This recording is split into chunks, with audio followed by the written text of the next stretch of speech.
si Josephine Del Rosario, na taga Basilan.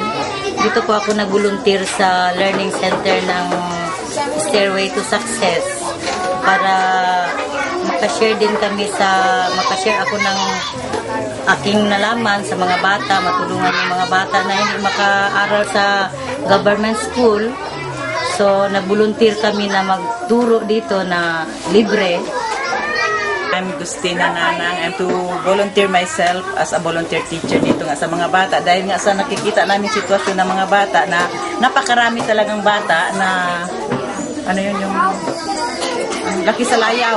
Na makikita mo sa tabi ng daan, maglaro-laro, magtakbuhan, magtulakan.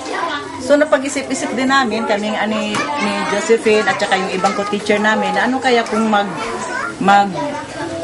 magkaroon ng unity na magturo sa mga bata na libre. Voluntary nila. Okay, number 2. Ito, cherry. Apa kalau English? Chili. Cherry juga. Cherry.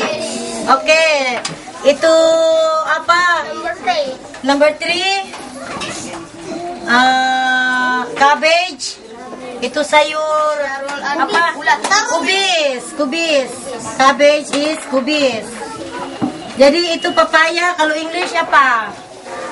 Papaya also. Papaya. Sama. Tomato. Tomato apa? Tomato juga sama.